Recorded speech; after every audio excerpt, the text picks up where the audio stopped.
ఇది భౌతికంగా కనబడే ఆలయం, దేవుని ఆలయం ఇది. అయితే దేవుడు ఏమంటున్నాడు? మన శరీరాలను ఆలయంగా పోలుస్తున్నాడు. హల్లెలూయా.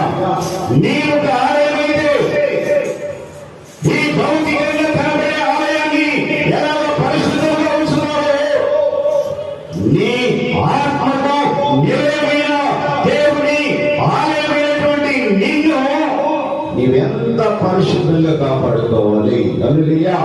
కాపాడుకుంటావా? దేవుని ఆలయమైన నీవు ఎలా ఉండాలట?